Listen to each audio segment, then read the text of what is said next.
존경하는 국민 여러분, 박병석 국회의장님과 선배 동료 의원 여러분, 정세균 국무총리님과 국무위원 여러분, 더불어민주당 평택시갑 홍기원 의원입니다.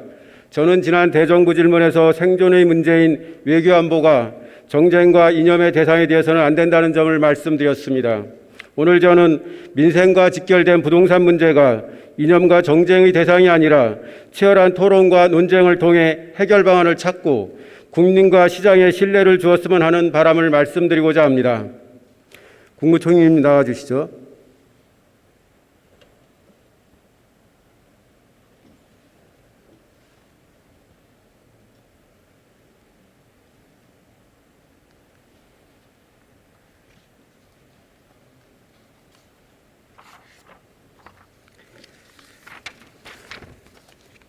예, 총리님, 코로나19 대처를 위한 헌신적인 노력과 수고에 경의를 표합니다. 예. 그 부동산 시장에 대한 국민의 우려가 큽니다. 어제 집값 상승의 원인으로 유동성 증가와 낮은 금리를 말씀하셨는데 왜 시중에 돈이 많고 금리가 낮은 겁니까? 이 문제를 해결하면 집값도 잡힐 거 아닙니까? 예. 잘 아시겠습니다만은 코로나 때문에 돈이 엄청나게 많이 풀렸죠. 그것은 이제 우리 국내뿐만 아니고 세계적인 현상입니다. 그래서 어떻게든지 이 유동성을 좀 흡수를 했으면 좋겠는데 사실은 정부의 의지와 관계없이 주식시장으로 유동성이 일부가 흡수가 되었습니다. 참으로 다행스러운 일이고요.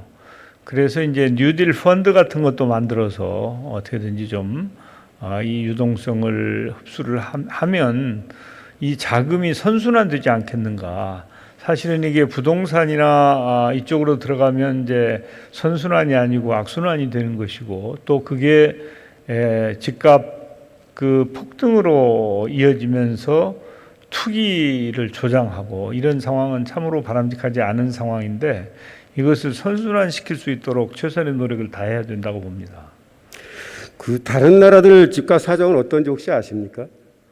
다른 나라들도 비교적 집값이 오르는 것으로 알고 있는데 뉴욕의 맨하탄만 집값이 오히려 내렸다고 합니다. 그것은 이제 코로나19 때문에 도시의 밀집보다는 교외로 나가는 그런 분위기가 만들어져서 맨하탄만 오히려 집값이 내렸고 세계적으로 다 부동산 가격이 급등한 것으로 이렇게 제가 파악하고 있습니다. 예, 화면 봐주시죠. 예, 맞습니다.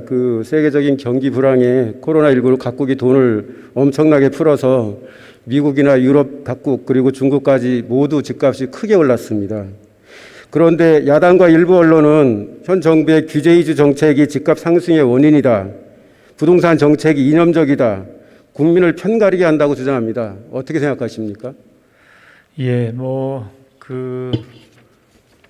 부동산 가격이 국민의 기대보다 폭등한 것은 이제 안타까운 일이고 거기에 대해서는 정부가 책임을 느껴야 된다고 생각을 합니다만은 이 부동산 문제를 정치화해서 이렇게 하는 것은 꼭 바람직한 현상이라고 생각하지는 않습니다. 화면 봐주시죠. 토지초과이득세 부과, 택지 소유 상한 제한, 개발이익 환수, 민간 아파트 전매 금지, 부동산 투기자 명단 공개, 임대차 보호 기간을 1년에서 2년으로 연장. 만일 현 정부가 이런 정책을 시행했다면 사회주의 국가 만들 거냐 이런 비난을 받을 만한 정책들입니다. 언제 시행됐는지 아십니까? 아마 노태우 정부 시절에 시행됐을 겁니다. 예. 박기태 전 국회의장이 져서 화면 띄워주시죠. 대변인에 기술되어 있는 내용입니다. 노태우 정부 시절 서울 아파트 가격은 1년 새 40%나 치솟았고 정부의 부동산 투기 전국적 부동산 투기 광풍이 불었다. 이를 잡기 위해 청와대는 소위 토지 공개념 3법과 강력한 규제 조치들을 밀어붙였다. 1기 신도시 200만 호 건설 계획도 발표했다고 회고합니다. 노태우 정부 때 전국의 집값 상승률은 43.3%입니다. 그럼에도 불구하고 전문가들은 노태우 정부의 부동산 정책을 성공한 정책으로 평가합니다. 왜 그런다고 생각하십니까? 아마 이제 그 부동산에 대한 토지 공개념을 비롯해서 이게 이제 투기의 대상이 아니고 주거로서의 주택 정책이 일부 채택된 측면이 있기 때문에 평가를 새롭게 할 수도 있지 않나, 다른 시각으로 볼 수도 있다고 저는 봅니다. 사실 그 당시 집값 폭등은 직전 전두환 정권 시절 수출과 경제 호조로 유동성이 크게 늘어난 때문이고, 노태우 정부가 시행한 강력한 규제 정책과 공급 확대로 김영삼 정부 시기 집값 안정으로 이어진 거다, 이렇게 평가했기 때문입니다. 또 화면 봐주시죠. 분양가 자율화, 양도세 한시 면제, 분양권 전매 허용 등 규제 완화 정책들입니다. 어느 정부 때 정책인지 아시겠습니까? 아무래도 이명박 정부가 아닌가 싶은데요. 예, 김대중 정부 시절입니다. 아, 그렇습니까? 예. 예, 김영삼 정권 말기 터진 IMF 사태로 경제와 부동산 시장이 폭락하자 시장 활성화를 위해 정책을 펴고 카드 발급 확대 등으로 유동성이 크게 증가합니다. 그 여파로 노무현 정부 때 집값이 크게 오르고, 집값을 잡기 위해 각종 규제 정책과 함께 2기 신도시 계획을 발표합니다.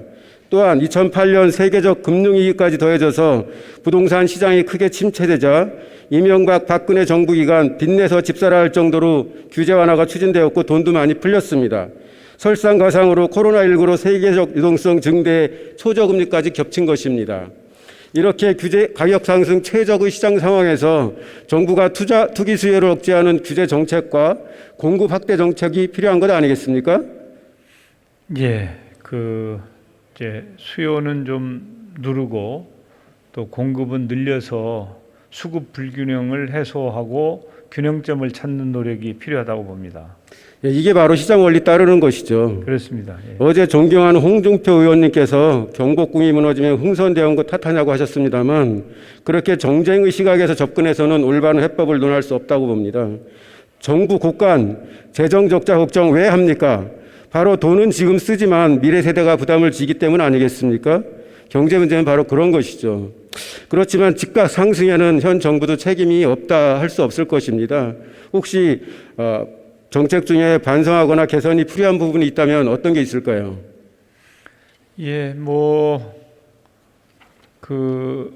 이제 공급에 대한 확신을 주지 못한 점이 있죠. 사실은 우리 정부에 들어와서는 이제 투기도 억제하면서 필요한 세제나 금융 규제 이런 걸 했지만, 동시에 그 공급도 확대하는 노력을 했는데 확실하게 이 신뢰를 심어주지 못해서 앞으로 공급이 타이트할 거 아니냐, 그래서 기다려도 내가 집을 사기 어려운 거 아니냐, 그런 의구심을 주었다고 생각합니다. 그것은 우리의 노력과 관계없이 결과적으로 국민 여러분들께서 지금이라도 빨리 사는 게 이게 낫겠다. 그래서 기다리지 못하게 하는 그런 이 시장의 신뢰를 제대로 주지 못한 것은 부족함이었다고 생각합니다.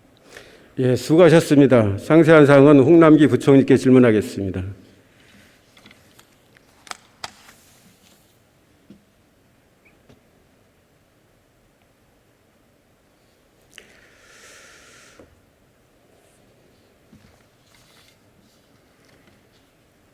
예, 부총리님. 그 추경이나 재난지원금 문제로 당과 부딪히고 입장을 후퇴했다 해서 안팎으로 어려움이 많으시죠?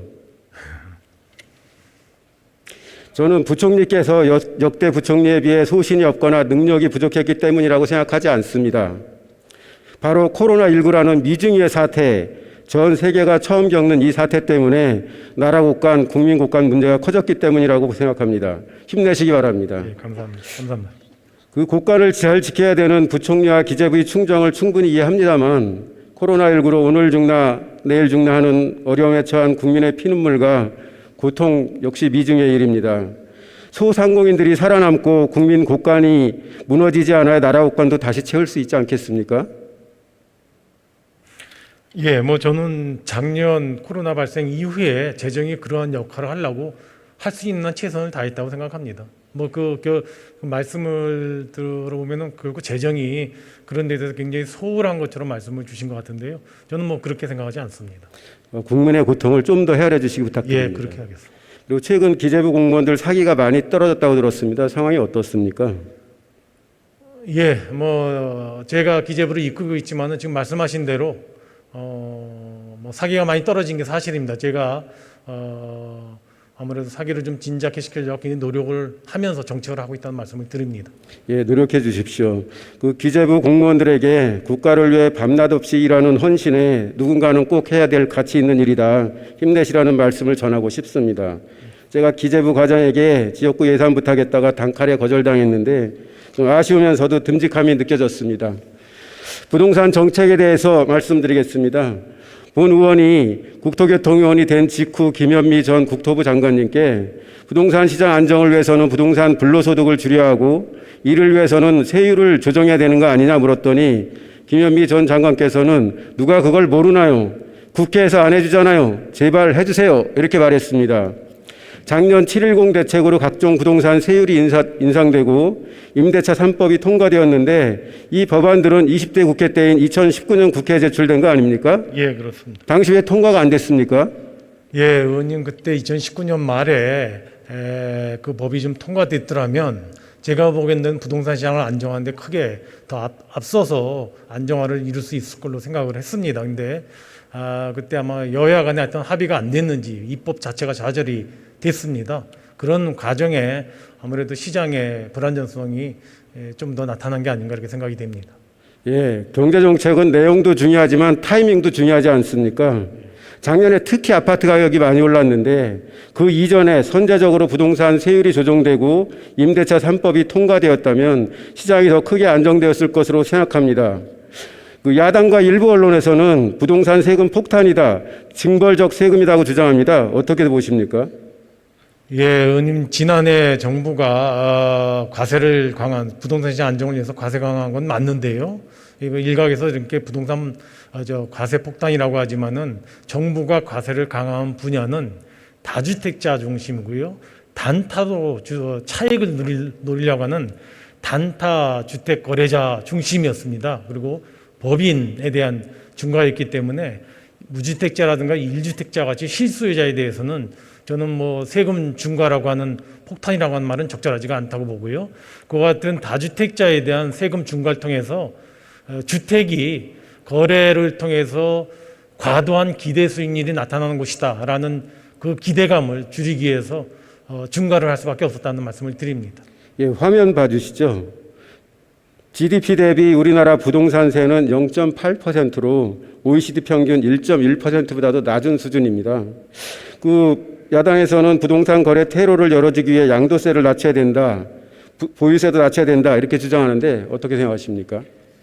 예, 우리가 OECD 국가하고 비교한다면 뭐 거래세는 좀 높은 편이고 또 보유세는 조금 낮은 편입니다. 그런 차이가 좀 있는데요.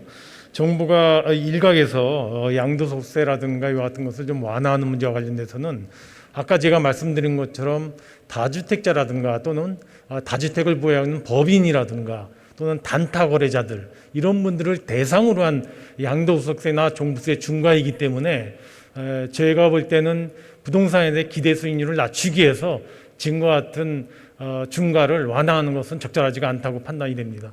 네, 지금은 집값 상승이 우려되는 시기입니다. 투기 수요를 부추길 수 있는 조치나 신호는 절대 주어서는 안 될 것입니다. 예, 감사합니다. 예.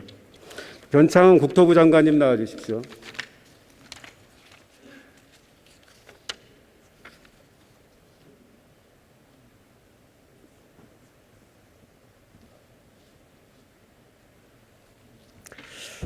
네, 국토교통부 장관입니다. 예, 어려운 시기에 중책을 맡아 고생이 많으십니다. 그 어제 발표한 주택 공급 대책에 대해서 시장의 반응은 어떻게 평가하십니까?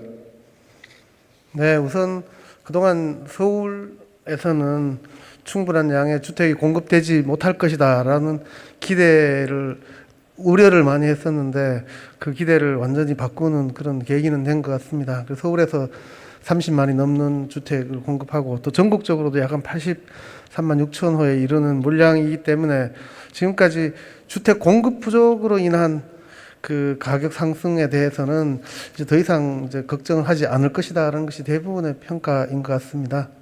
결국 실천의 문제일 텐데요. 네네. 잘 챙겨 주십시오. 네, 그 실행력을 갖추도록 노력하겠습니다. 실제 현장에서 또 지자체장이나 또는 이제 민간에서 이 부분에 대해서는 또 적극적인 참여 의지를 갖고 있고 또 그런 이제 시범 사례들이 많이 나타나고 있는 것 같습니다. 그 공공주도 재개발 재건축 계획이 포함됐는데 이게 어떻게 한다는 거죠? 왜 공공이 나서려고 하는 겁니까? 그 재개발 재건축 중에서 그 평균 성공한 데가 13년이 걸렸습니다. 그러니까 실패한 데 또는 아직도 진행되지 못하고 있거나 해제된 데까지 합하면 20년이 넘는 데도 많다 이렇게 생각합니다.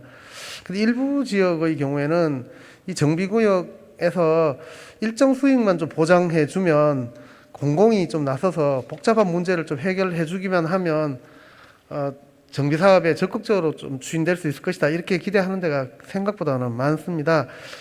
특히 공공이 나서면 선투자할 수가 있고요. 운영 기간 동안 조합이 정식 추진될 때까지 그리고 나중에 안 팔리는 주택에 대해서 매입 확약을 해줄 수가 있고 또 공공이 투자하거나 출자한다는 것만으로도 신뢰도가 생기기 때문에 아주 저금리로 자금 조달을 할 수 있습니다. 이런 것까지 포함하면 약 한 20% 이상 절감이 되는데 이번에 지금 저희들이 하고자 하는 것은 거기다가 공공이 하는 경우에는 용적률이나 또는 이제 각종 그 인센티브를 추가로 주겠다는 겁니다. 그래서 민간에게 그것을 다 조건 없이 줬을 때는 부동산 가격 상승 우려가 있는 반면에 공공이 그 개발 이익을 적절하게 관리한다면 지역의 발전 그리고 또 재개발의 문제점들을 해소하면서도 신속하게 사업이 추진될 수 있다 이렇게 생각을 합니다. 예, 기대해 보겠습니다.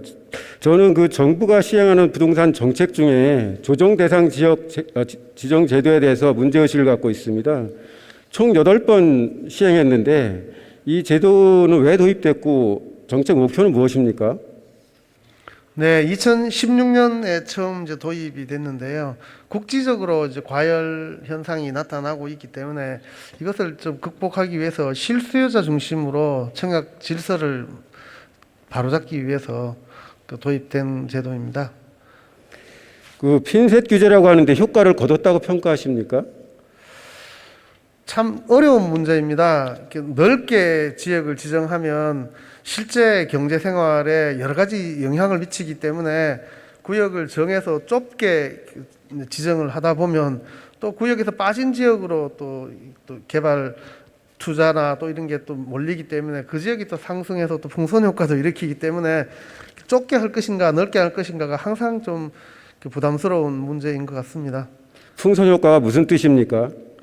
특정 지역에 규제를 하게 되면 거기서 규제를 피해서 또 규제가 되지 않는 다른 지역으로 다시 옮겨가는 것을 일반적으로 풍선 효과라고 이렇게 얘기를 하고 있습니다. 집값 안정 효과가 큽니까? 부작용이 더 큽니까?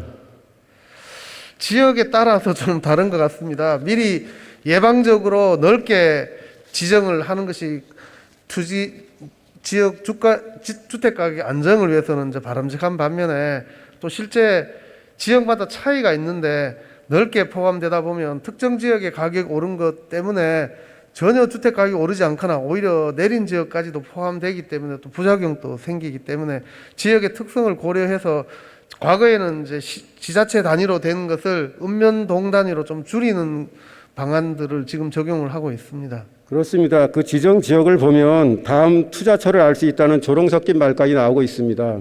제도 개선이 꼭 필요하다고 봅니다. 적극하시겠습니까? 네, 최대한 반영하도록 하겠습니다. 예, 감사합니다.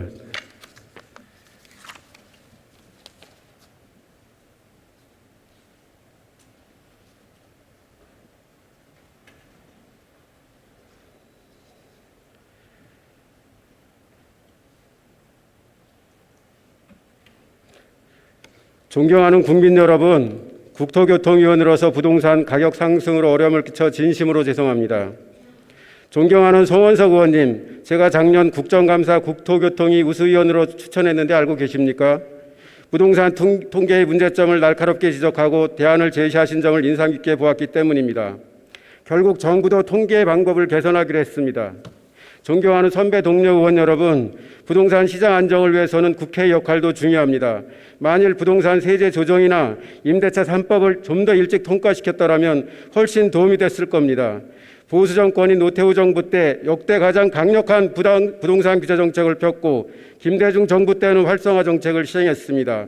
부동산 시장이 불안한 지금 투기 수요 억제를 위한 정책을 이념적이라느니 편가르기라느니 하며 정쟁하는 것은 문제 해결에 도움이 되지 않습니다.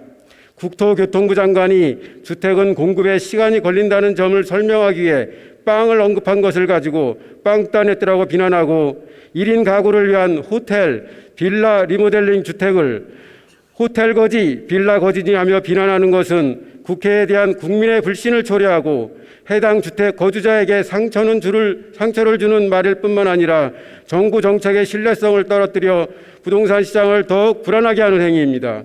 정말 민생을 걱정하는 마음을 가지고 계신다면 입법 독주 프레임을 씌우려고 노력하기보다는 함께 머리를 맞대고 진지하게 정청해 주셔서 감사합니다.